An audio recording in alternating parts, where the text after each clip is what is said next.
Hello everyone, welcome back again to Godfrey Mumbi Academy.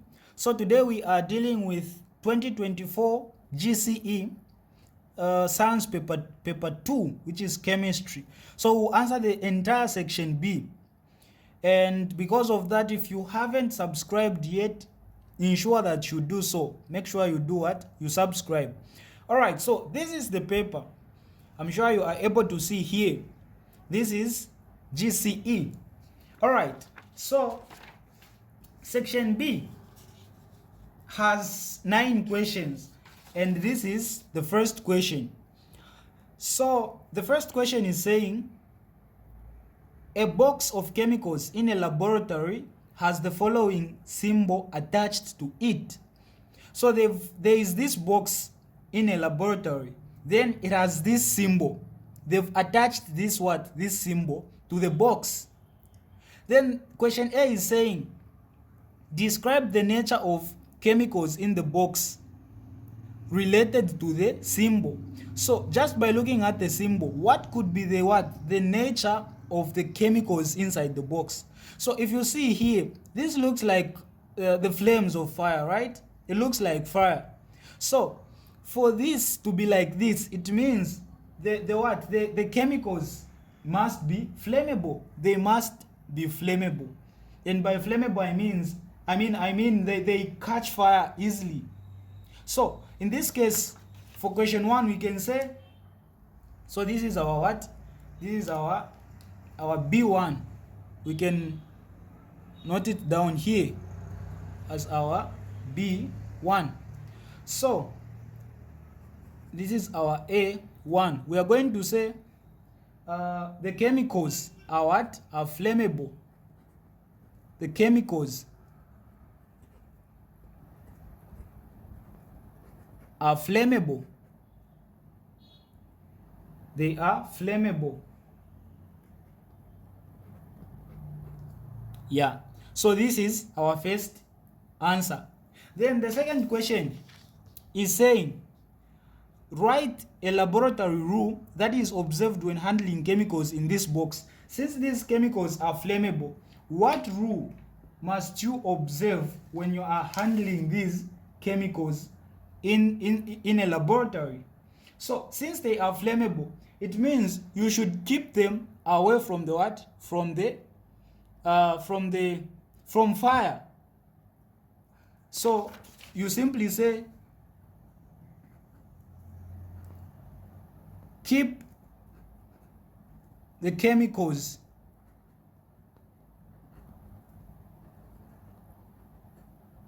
away from fire. Or you can say, keep fire away from the what? From these chemicals. So this is the rule which must be observed.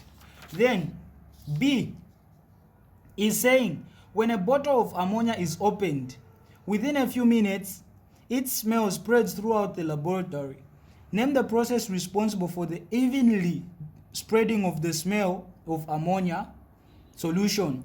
So they open the bottle of ammonia, and within few minutes it spreads throughout the laboratory. Everyone in the laboratory can smell it just after a few minutes. So name the process responsible for this. Of course, when you just hear particles, the movement of particles, you need to know that is diffusion. So our B1, the process responsible for that is what? Diffusion. Diffusion. That is it. Then for this one, describe the process responsible for the even spreading of the smell of ammonia solution. So they want us now to describe this process, which is diffusion. So you understand that diffusion is the movement of particles from a region of higher concentration to a region of lower concentration. So now, relating it to this, what are we going to say? We will say the particles of ammonia move randomly. So this is what you will say. This is B1. Now we are dealing with B2. So you will say the particles of ammonia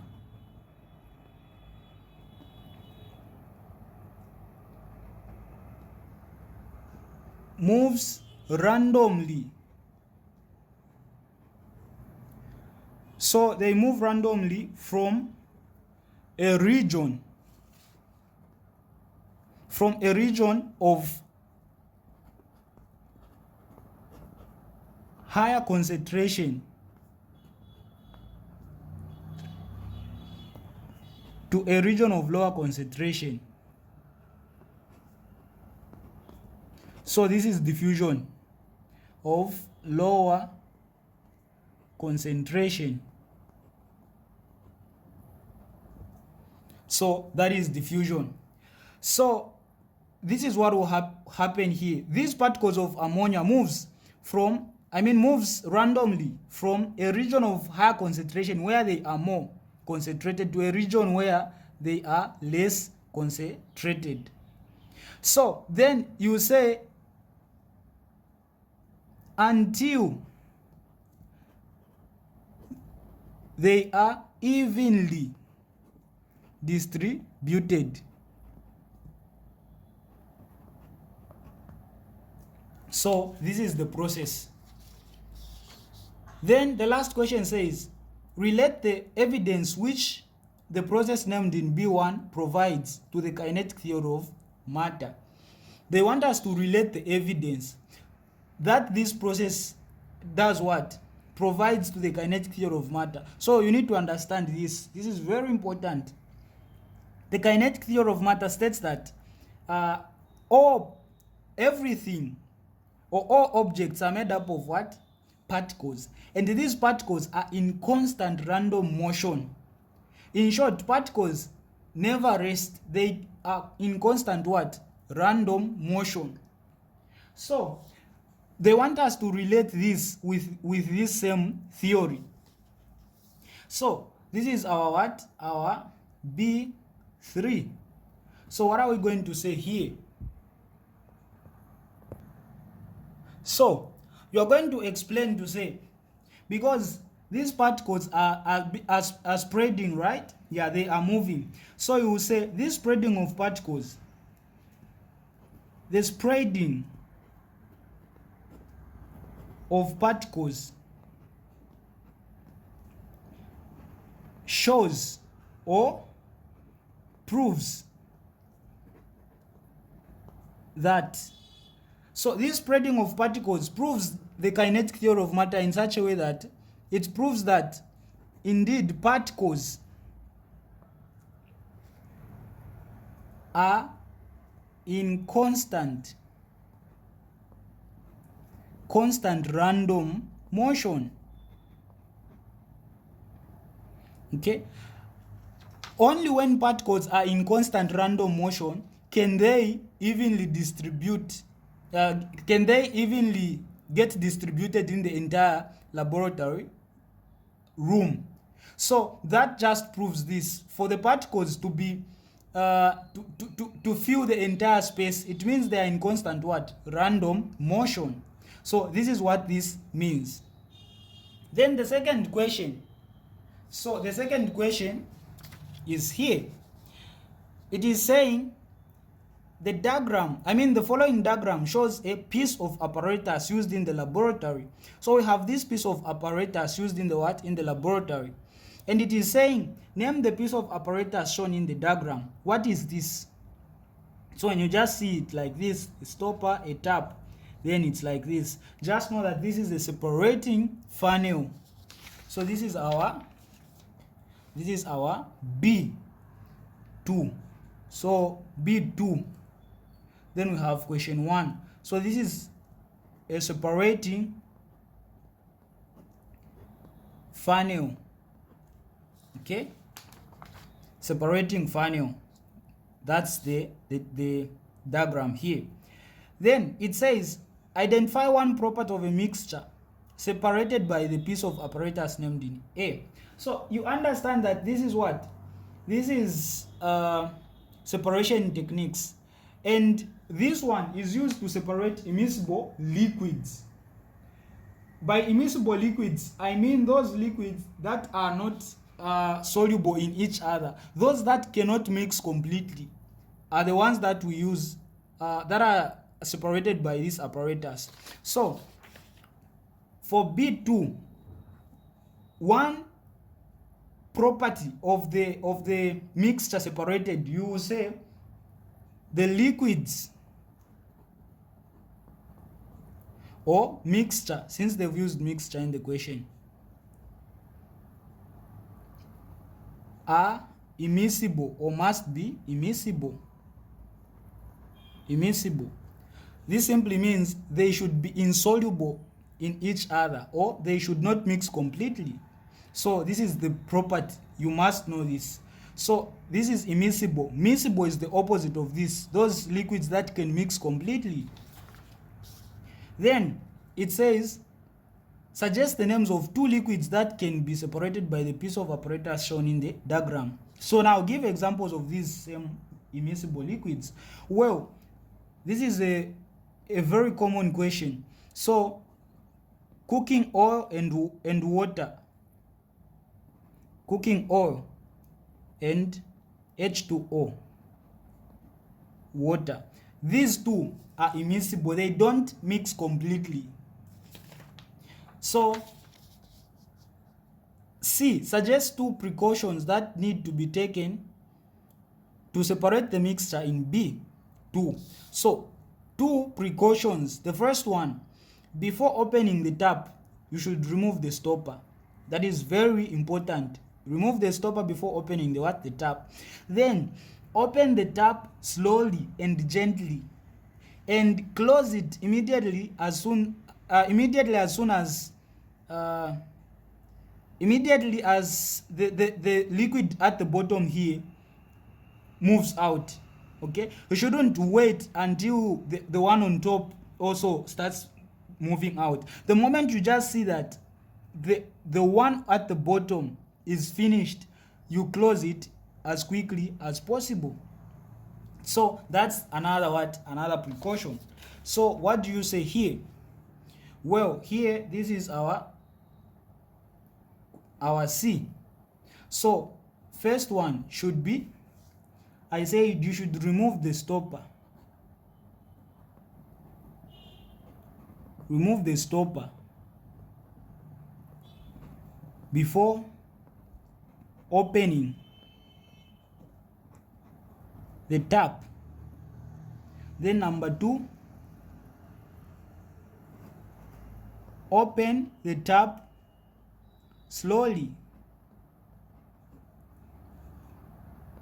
and close it as soon as the bottom liquid or the liquid at the bottom moves out. Okay, so these are the two rules. These are very important. All right, this is it for question B2. We go to the next. So this is the question. So question 3 is saying, the following diagram shows the electronic configuration of the ion of an element M. So this is the electronic configuration of an ion. Don't forget that an ion is a charged particle. Okay, so this is charged. By that I mean it has either lost electrons or it has gained. That's an ion. So they are saying draw the atomic structure and write the electronic configuration of the neutral atom of M. If this is the what?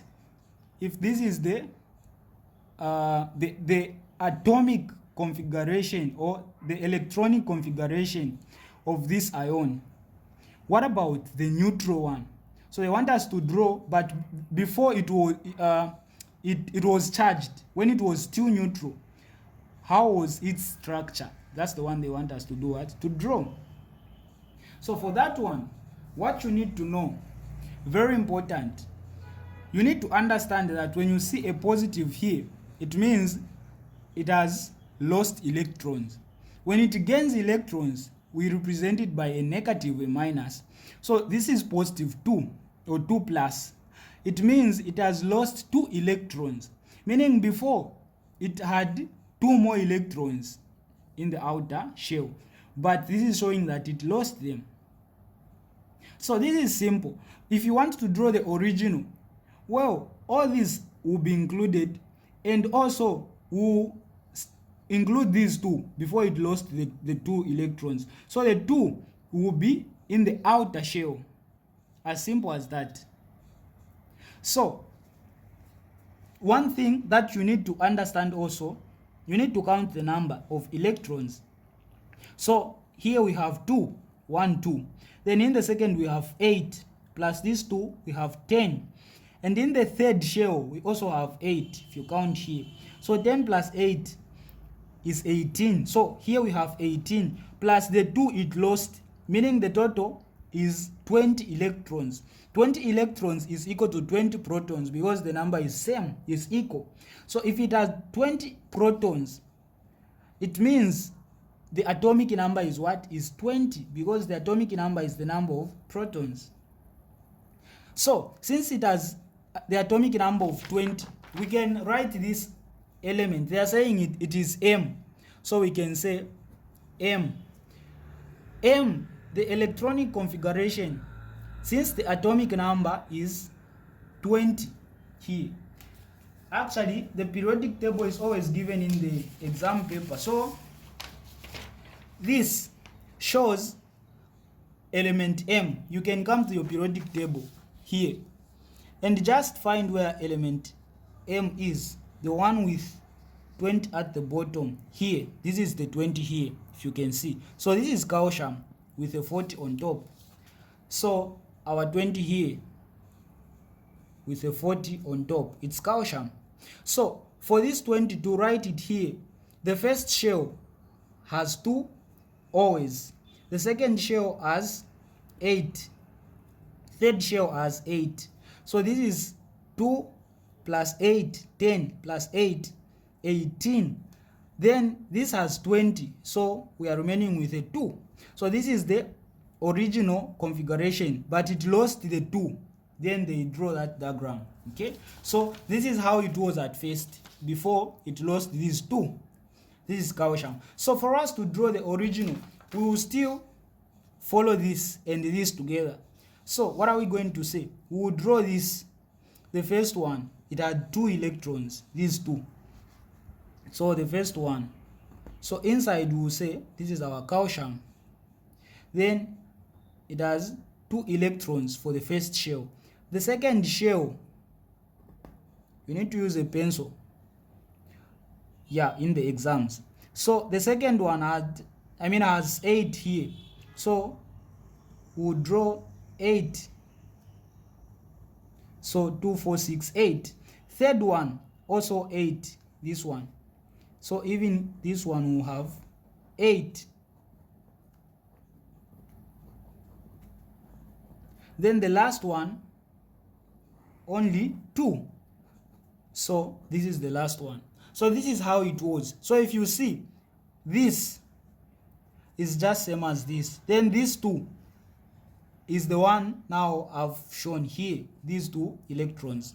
So that's it. So this is the atomic structure, and this is the electronic configuration. So the next question says find the name, group and period of the element M. Well, you can easily identify it. So the 20 is the atomic number. The number at the bottom there, this one, not this one, this is the mass number, but this is the atomic number. So is here the calcium. That's the one we use to identify the element. So this is in group what? It's in group 2 and the name is calcium, right? So here on the question, the name is calcium, the group is group 2. What about the period? So we'll start with, so this is our A2. Name, this is calcium. Then group is group 2. Then period, so period, this is calcium, right? The period is this horizontal one. So the groups are vertical, group 1, group 2, group 3, 4, 5, 6, 7, and group O.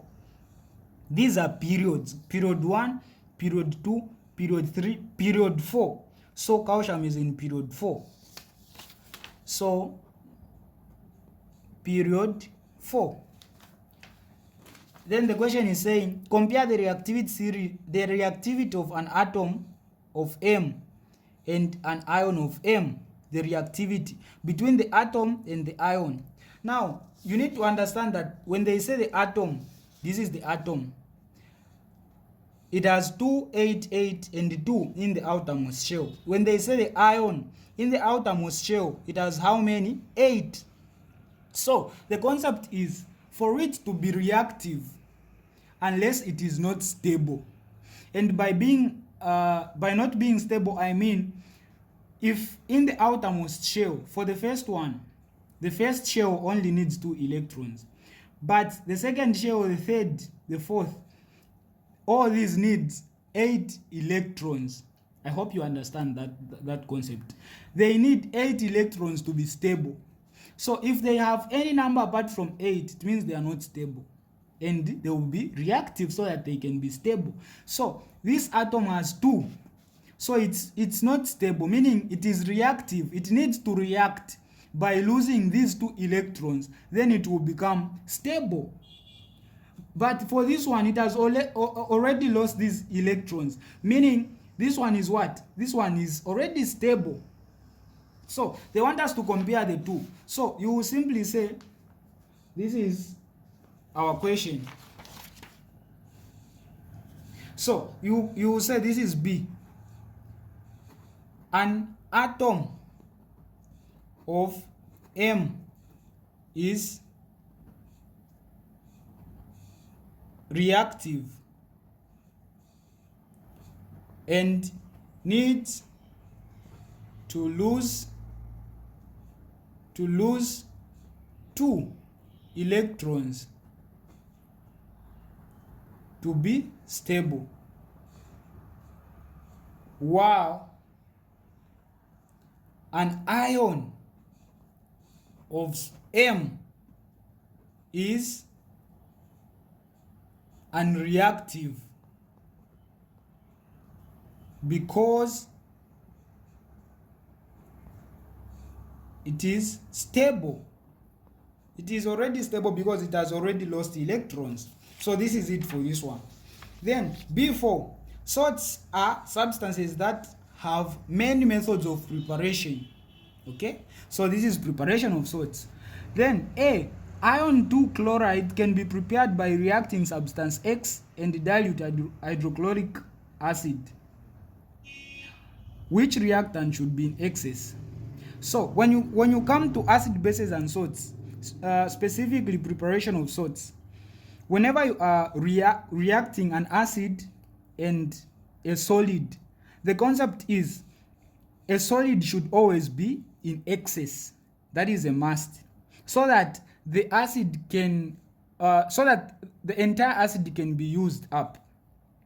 So that is the reason. So always the solid is in what? Is in excess. So when they say which reactant should be in excess, of course, since we are reacting solid 2 chloride, I mean we are preparing solid, I mean we are preparing iron 2 chloride by reacting X and hydrochloric acid. So we are reacting X and hydrochloric acid. So X is a solid. And what you need to understand, you need to identify this X. How? For us to prepare iron 2 chloride, it means the solid has to be what? Iron. When we react iron plus hydrochloric acid, we are going to produce iron 2 chloride. So when we react iron 2, okay, so iron 2 must be in excess, or substance X has to be in what? In excess. So that is the answer for that question. Substance X should be in excess because the acid should not be in excess always. That's what I'm saying. So here we'll tell them this is our B4. This is A. So you are going to tell them which one is going to be in excess. You simply say substance X, because the solid should always be in excess.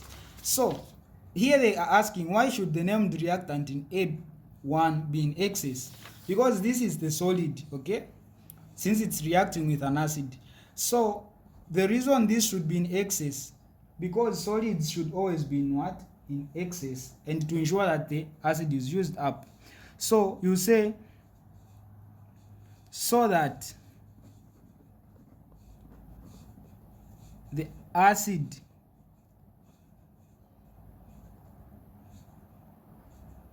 can be used up. As simple as that. Or to ensure that the entire acid or the whole acid reacts. That's it for that one. Then B, suggest a suitable reactant as substance X. So now they want us to suggest this suitable substance. So we need to identify it. It is reacting with hydrochloric acid to form iron chloride. So since it is forming iron, the substance should be iron 2. Okay, when this iron reacts with hydrochloric acid, it will give us iron 2 chloride. So the name chloride is coming from hydrochloric acid. Yeah, the last name of the salt is taken from the acid. If it was sulfuric acid, it would have been iron 2 sulfate. But since it is hydrochloric acid, it has to be iron 2 chloride from hydrochloric. So that's the concept. So the suitable has to be iron. Iron plus hydrochloric acid, it's giving us this. So can come here. So we'll write it here. This is our B1. So we'll say iron, simply iron, which is Fe.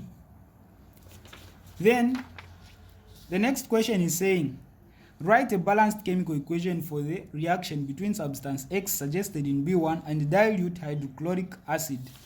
So this one, B, a balanced chemical equation between this and hydrochloric acid. So this is iron. This is the symbol, right? So this is the symbol. So we'll say iron, it is a metal, so it is in solid state, is reacting with what? Hydrochloric acid. This is hydrochloric acid. Okay, so you need to know this because they are not given. So hydrochloric acid, it is an acid. Acids are in aqueous state. To give, they are saying it is producing what? We are preparing iron 2 chloride. So it's giving iron 2 chloride. So iron 2 chloride is like this. So it has a 2 here. Why does it have a 2 here?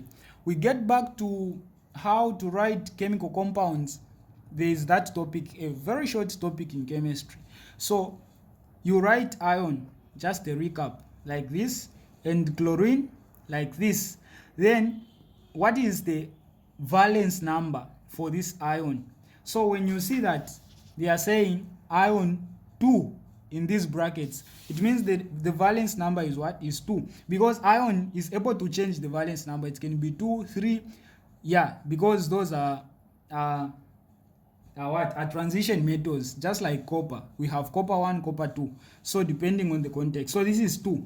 But these other elements have fixed valence numbers. So like chlorine is always 1, group 7. So you simply exchange the valences.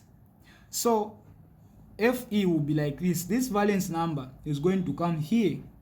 Then chlorine is going to be like this. This valence number will come down here.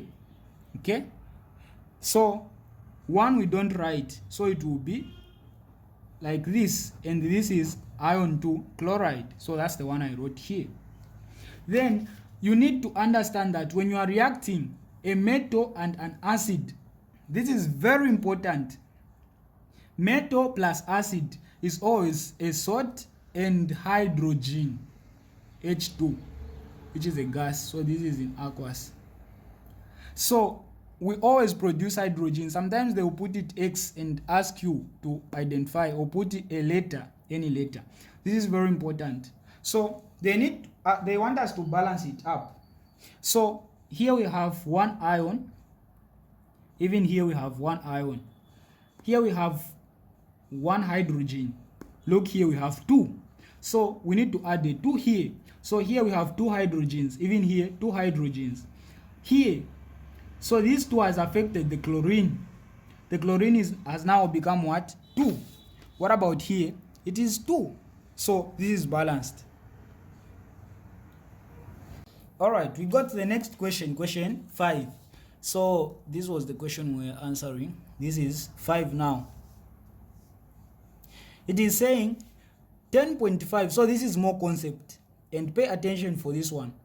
10.5 grams of sodium hydroxide was reacted with dilute sulfuric acid according to the equation. So we have sodium hydroxide with the mass of 10.5. It reacts with sulfuric acid to form this sodium sulfate and water. Balance the given equation. This is the first question. So let's write it down here. We have sodium hydroxide in aqueous reacting with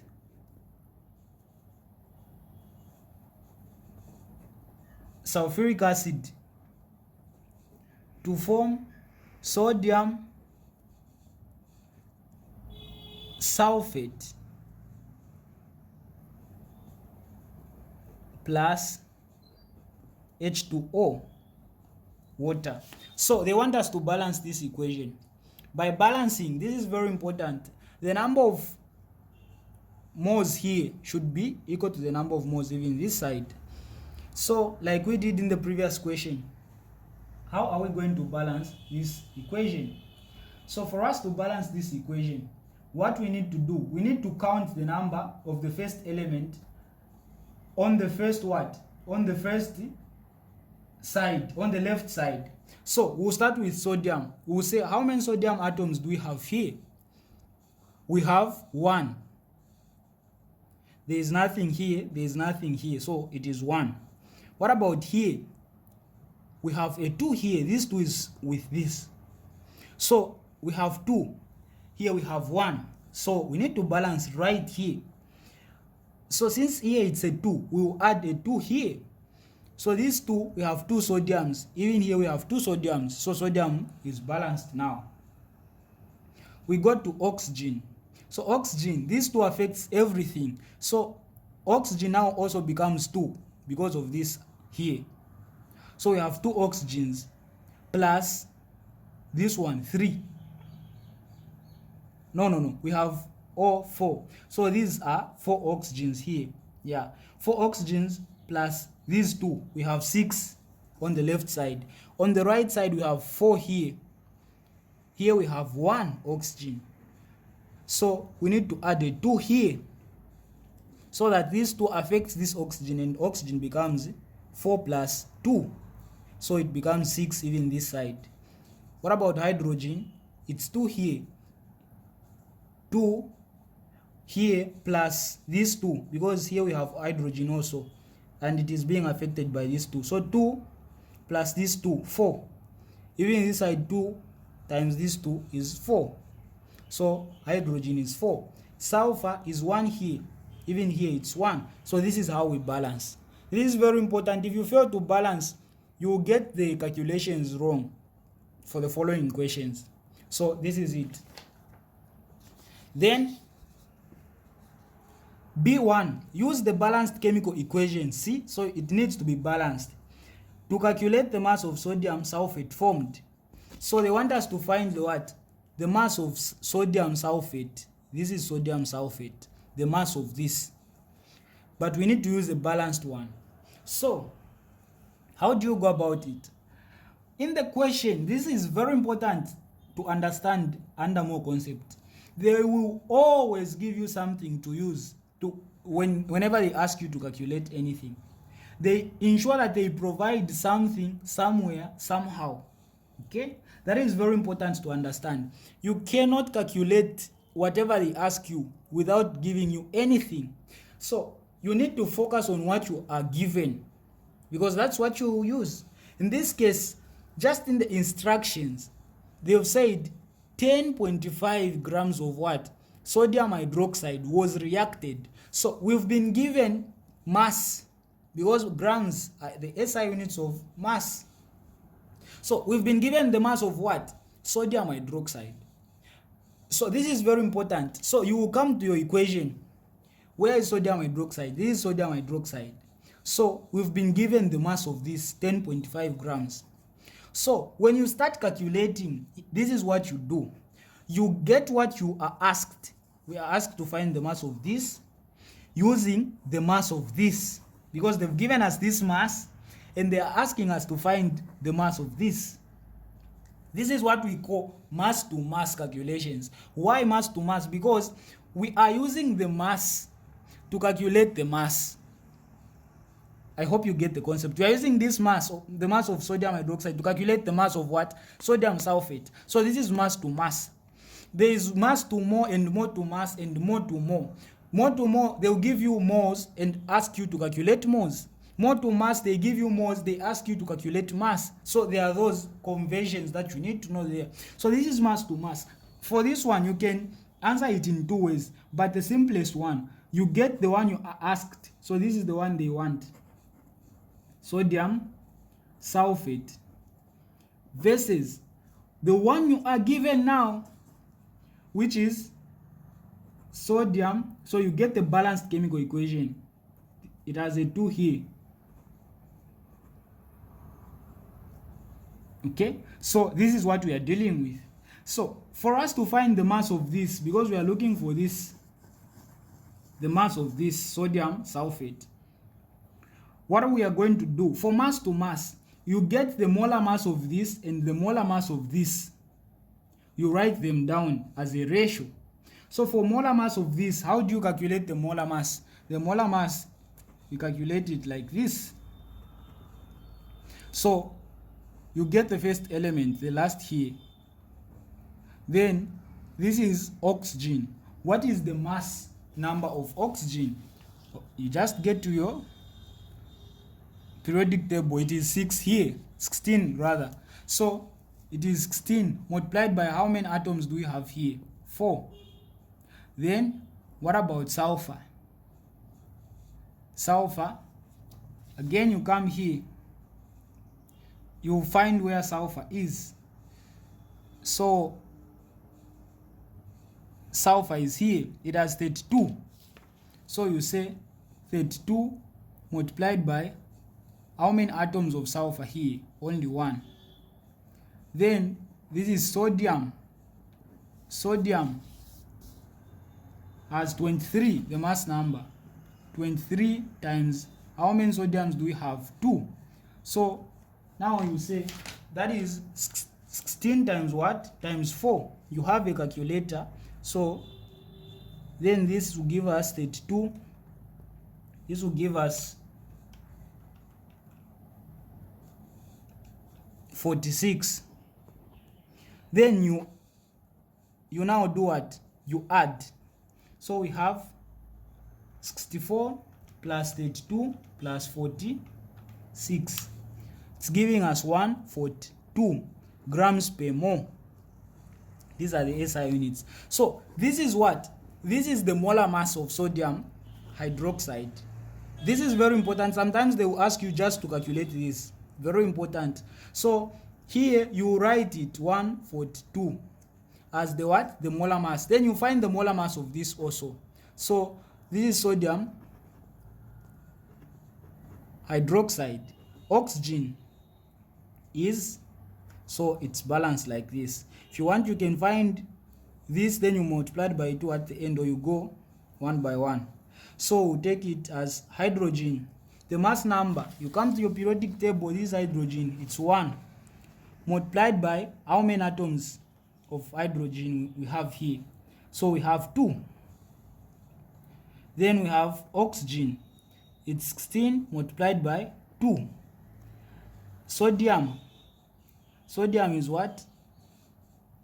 sodium is, what did I write here? Yeah, this is sodium hydroxide. Sodium is 23 multiplied by 2 also. So this is 2, this is 32, this is 46. So again we'll find the total. So that is 4 plus 46. It's giving us 80 grams per mole. So this here sodium has 80. What am I writing? This is 80 grams per mole. Yeah, just like this. So when you write the molar mass of this, even the molar mass of this, what you do next now is you do what? You now get the mass that you were given. So you get back to your question. The question is clear. 10.5 grams of sodium hydroxide. So where there is sodium hydroxide now, you put your what? Your mass here. No, this is sodium sulfate. Sodium hydroxide is here. 10.5 grams. Then we are looking for this mass, sodium sulfate. Then we cross multiply here. X by 80 to give us 8x being equal to, this is 142 times 10.5.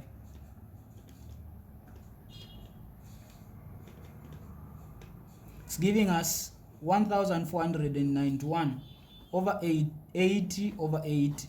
So x is equal to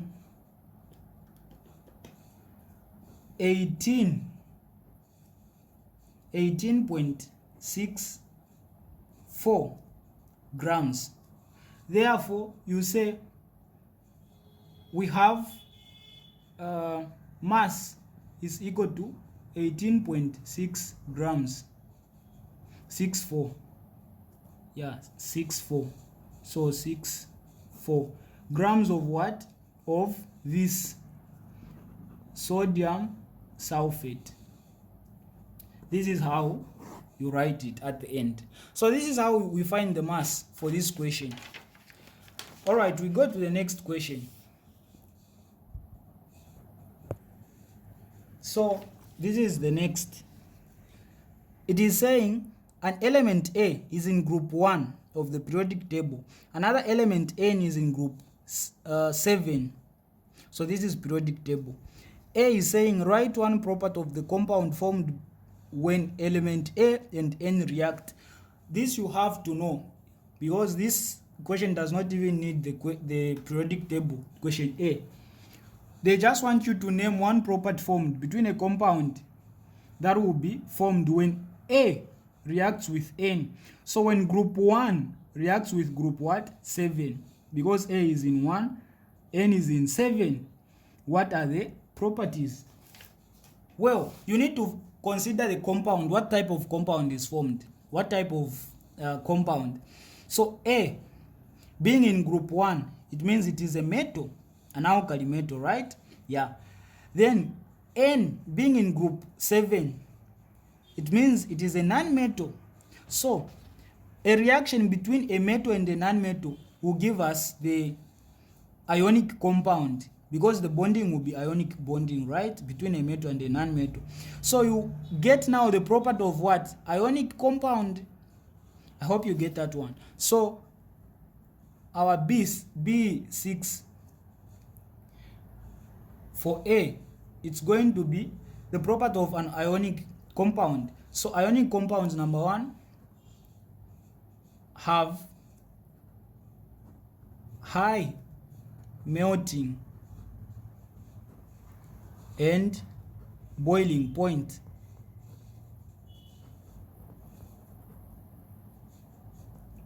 So this is very important, but they just want one, so this is enough. Second question is saying what type of bonding exists in the compound formed when the two elements react. So I'm from saying it to say the bonding is ionic bonding. Ionic bonding is formed between a metal and a non-metal. Then we have covalent bonding. Covalent bonding is between a non-metal and a non-metal. That's the difference. Then we have metallic bonding, which is between, which is in metals only. So those are the 3 types. Very important. Then the next, how does the reactivity of elements in group 1 differ from that of elements in group 7? The reactivity. This is very important. This question usually comes. So the reactivity of group 1 increases downwards. This is group 1. The more you go downwards, the more metals become reactive. Okay? So this sodium is more reactive than this. This is more reactive than this. This is more reactive than this. The most reactive, that is also asked, it's this one. So the least reactive is this one. So in group 1, the more we go downwards, the more the reactivity increases, which is opposite to group 7. To group 7, the more we go downwards, the more the reactivity decreases.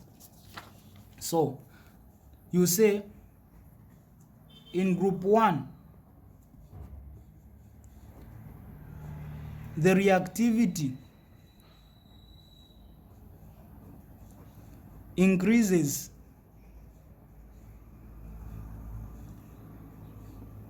downwards, while in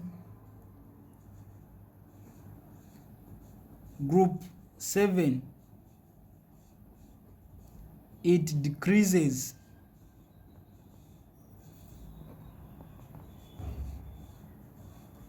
downwards. As simple as that. So this is it for this question. We go to the next. So this is the next question. So it is saying metallic bonding occurs for most of the physical properties of metals. Yeah. So this is bonding, metallic bonding. So it occurs for the most for most of the physical properties of metals. A.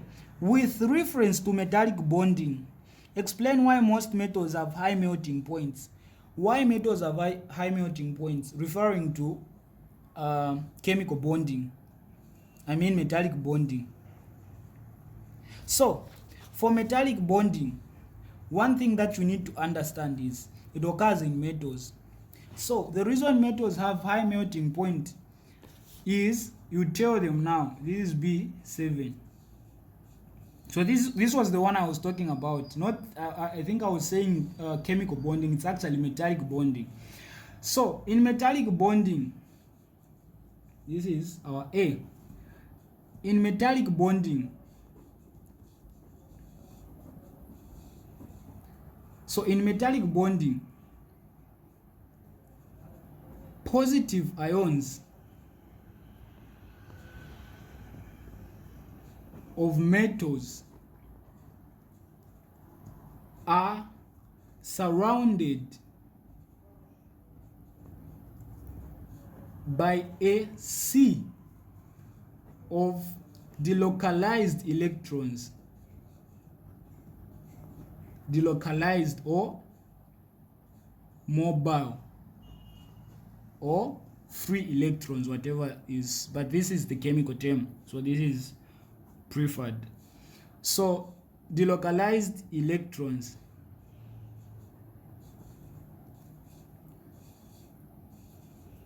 so now the electrostatic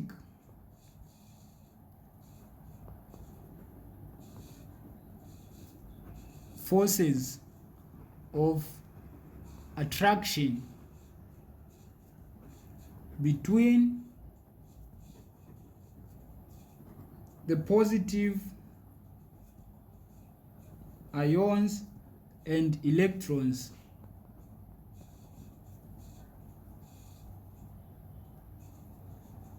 are very strong. Therefore, to break this, you need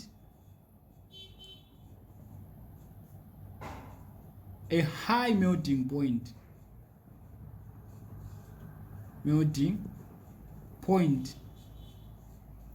Now you conclude thus metals have high melting points.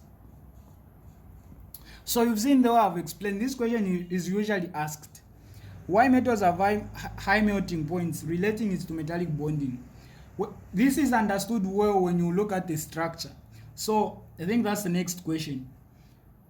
The metals have two charges. We have positive ions and electrons. These are opposite, okay? Are oppositely charged. So now, these electrons are called delocalized because they are free to move. Delocalized electrons are electrons which are free or which are mobile. That's one and the same. So these attract each other because the ions are positive, the electrons are negative. So they attract each other, and the forces between them, which are called the electrostatic forces of attraction, are what? Are very strong. So breaking them requires a very high melting point, and that is the reason why metals have high melting point. I hope you understand that concept. So that's it. It has 2 marks. Then draw a diagram to show metallic bonding in zinc metal, in zinc. So this is what now I was explaining. This is the illustration. All right. So for zinc, we'll use zinc. This is zinc. Okay. So this is zinc. We'll make it like this. Then even here zinc positive 2. Even here we'll have zinc. Even here we'll have zinc. And here we'll have zinc. Then here we'll have the delocalized electrons. So this is it. When you look at this, these are positive ions, the ones I'm talking about here. Then these are electrons. So these two charges attract each other, and the forces between them are so strong such that to break them you need a high temperature, very high temperature. So that's the reason metals have what? High melting points. So this is it for the last question here. No, for B. We have question C. So let's look at C. So this is the question for C. It is saying, Elena carried out the following experiments. So in experiment 1, 5 grams of powdered zinc, and in experiment 2, 5 of granules of zinc were each reacted with equal volumes of dilute hydrochloric acid, both of the same concentration, for 15 seconds. The reactions were not yet completed at 15 seconds. So let's understand the question here. This learner carried out 2 experiments. In the first, he had 5 grams of what? Of powdered zinc. In the second, he has 5 grams of granules of zinc. So the first experiment, zinc is in powdered form. The second one, these are granules. They are more like the bars. They are big, okay? They are big particles or big pieces of zinc. But these ones here are in powdered form. So that's the difference. That is very important. These ones are in powdered form. These ones are in bigger pieces. Then he reacted with the same volume for the same time. So the reactions were not yet completed. Now the question is asking, in which experiment was a large volume of hydrogen produced? Give a reason for your answer. So in this case, it was experiment 1. So we'll give the reason. So we'll say this is C1. We'll say experiment 1. So experiment 1, this is because, so this is a mark. Now the explanation is also a mark because it has 2 marks. So experiment 1 contains powdered zinc. So this is because powdered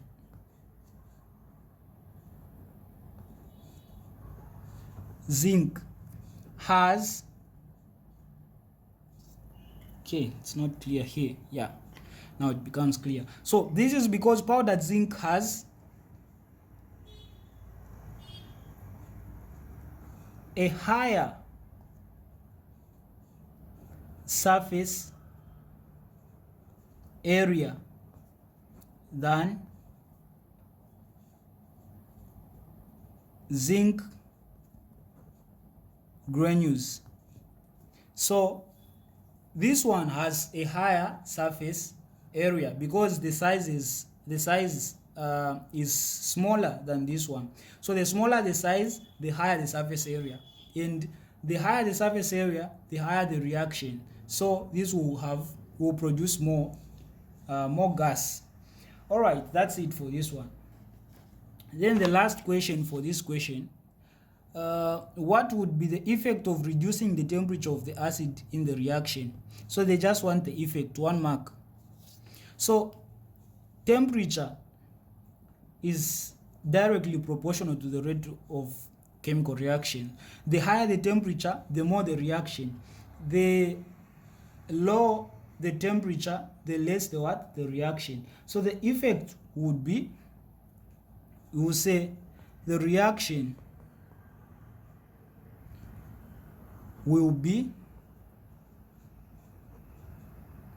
slower because particles will have less kinetic energy.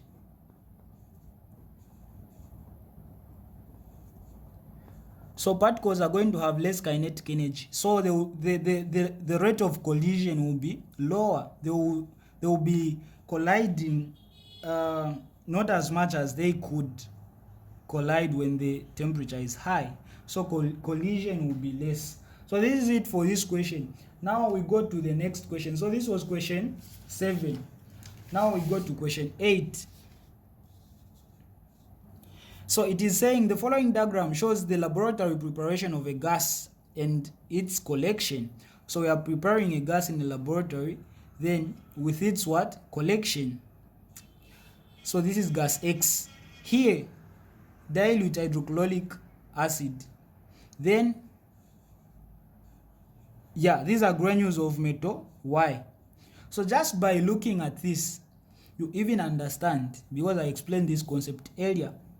This is an acid reacting with what? A metal. The reaction, where is that reaction that there was that question that we dealt with. I can't find it. All right. So it was like we were dealing with a certain, yeah, it's this one. Question, the same paper, question B4. We were dealing with what? Ion reacting with what? Reacting with hydrochloric acid. Same question. Actually, they just changed it. Now they bring it in the diagram form. So this, you understand that substance X, which was ion, was reacting with a dilute hydrochloric acid to form what? To form iron 2 chloride and hydrogen. Because when we are writing the equation, I said the gas that is produced whenever a metal reacts with an acid is hydrogen. So that is very important under metals preparation. So identify one error in the setup in the diagram shown. The error, so the error is here. There is no tap here. How can you put it like this? Hydrochloric acid here has to be controlled. The flow has to be controlled by the tap here. When you open it, it falls down. When you close, it stops. But there is no tap here. So the tap is what? Is missing. So this is our B8. The tap is missing to control the flow of hydrochloric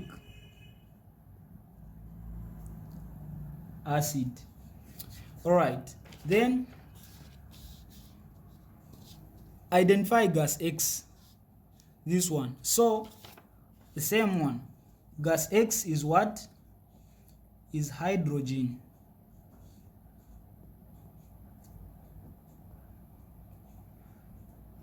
Yeah, gas X is hydrogen. Then B, predict what will be observed if metal Y is replaced with copper. Suppose this metal Y is replaced with copper, what will be observed? Well, the reaction will stop. Gas X will not be getting produced anymore. So you will say this is for B. The reaction will stop and gas X, which is hydrogen,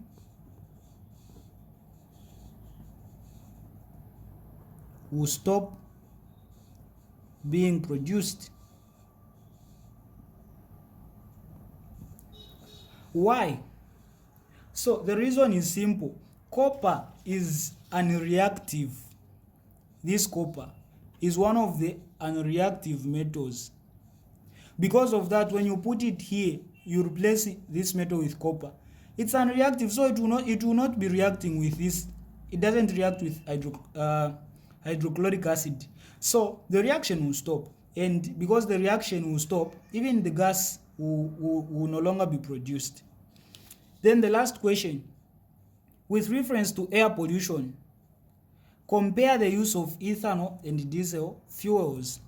So referring to air pollution, they want us to compare the use of ethanol and diesel fuels. So the first thing for C, ethanol is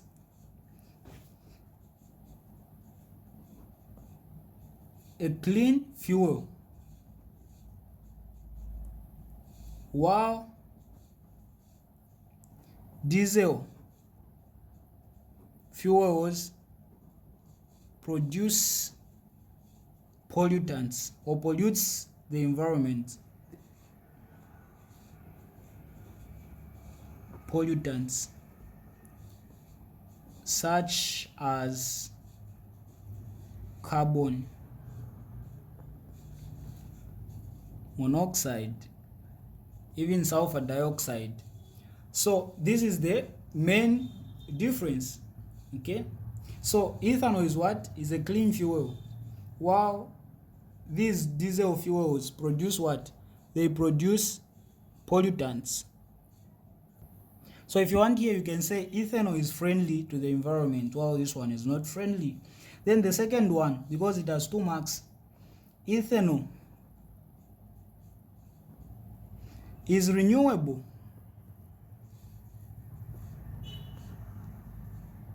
while diesel fuels are non-renewable.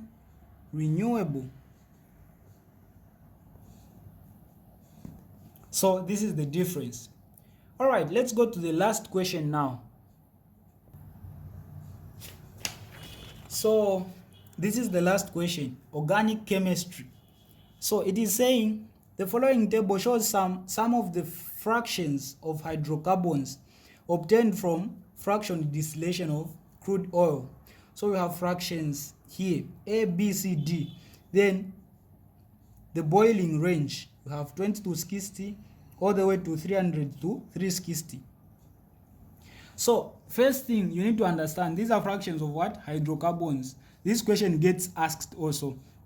Define the term hydrocarbons. So these are compounds containing the elements hydrogen and carbon only.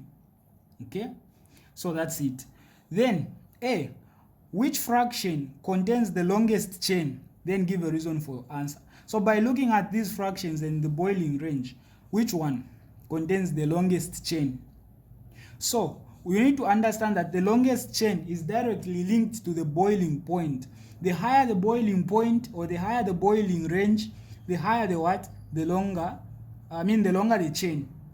So meaning the fraction is D with the longest chain, because it has the longest chain. I mean it has the higher boiling range from 200 to 360. Since it has a higher boiling range from 200 to 360, it means it has the longest chain. So here, what are we going to say?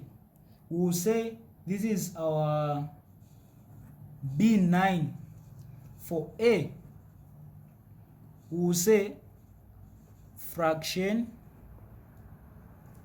D. Then this is because it has the highest boiling range, which is we've been given here 200 to 360. So because it has the highest boiling range and the higher, okay, you can say, and this means it has the highest, I mean the longest chain, the carbon chain. So that's it for that one. Then they are saying B, decane, this one, C10H22, can be cracked to produce hexane, C6H14, and one other hydrocarbon T. So this is cracking. They break this down to produce this and T. So T they've not told us. Then they are saying deduce the chemical formula of T. 1 mark. So this is simple. What you need to do, you get decane. They've said decane, then they've written, so this is our B, C10H22. This is decane. You can even write the equation. This decane is being broken down. This is cracking. So cracking, they use heat, and they also use the activators. Yeah. So when this one gets broken down, they are telling us that it is producing hexane, C6H14, and substance T. So we need to know T, and they want us to find the chemical formula. So this is simple. What you do, you just subtract. How many carbons are here? We have 10. This one is getting 6. So we are remaining with 10 minus 6, which is 4 carbons. Okay. What about the hydrogens? When we subtract 14 from 22, what are we going to get? So you say 22 minus 14. We are getting 8 hydrogens. So that when we add 6 plus 4 gives us 10. 14 plus 8 gives us 22. So this is the other compound T which is being produced. So for B, we are going to write as C4H8. So this is the compound produced. They just want the chemical formula. Then B is saying draw the displayed structural formula of T. So here they wanted the chemical formula, now the structural formula. So for 2, structural formula. So the structure now, how do you draw it? Well, you need to understand, is this an alkane or an alkene? That is very important, because the drawings are different for alkanes and alkenes. If you miss there, you get everything wrong. So you need to understand here. You need to get back to the general formula. So the general formula for alkanes,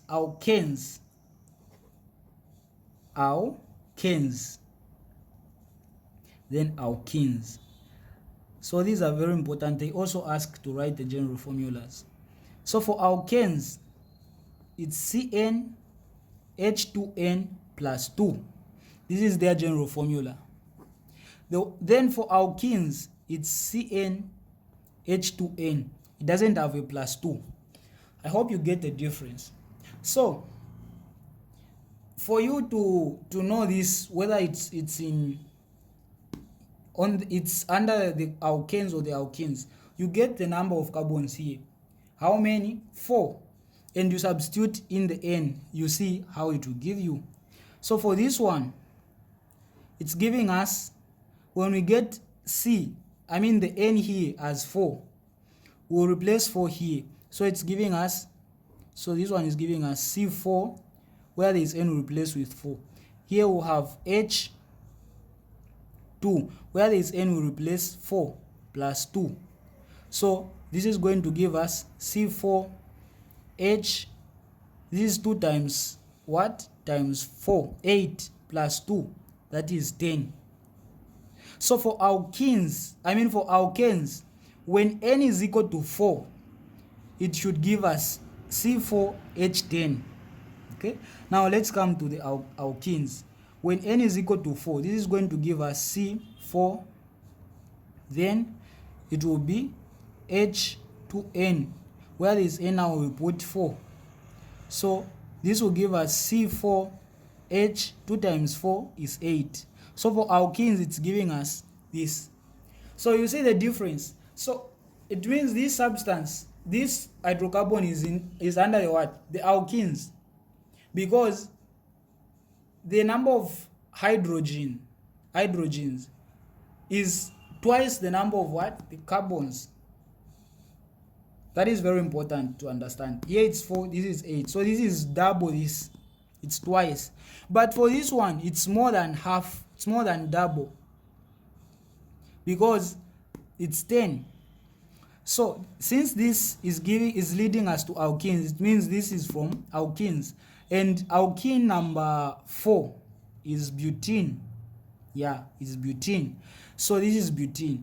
So when you are drawing the structural formula, you start with the carbons. How many carbons do you have? 4. You write them like this. 4 of them. For alkenes, the reason I said you need to understand, because alkenes have a double bond here. Alkenes don't have. So that's the difference. So they have a double bond here. Then the rest are like this. So we have 8 what? 8 hydrogens.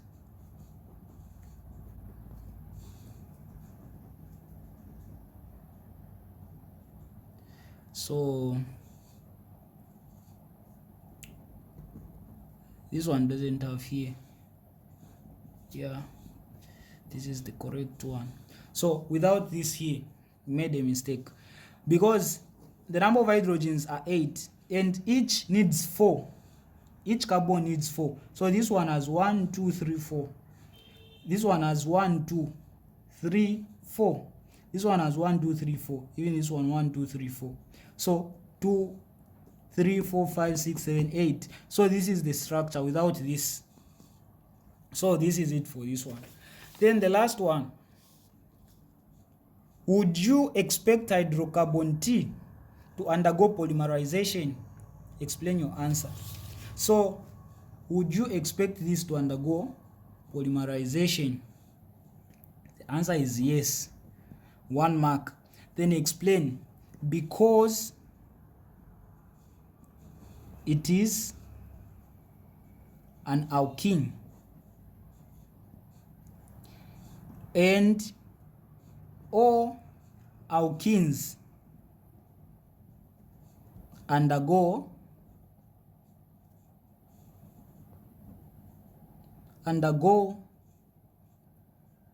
polymerization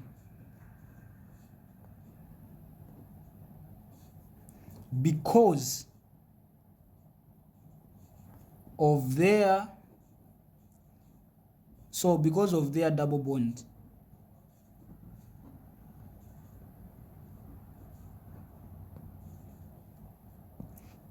Their double carbon to carbon bond. So this was the last question.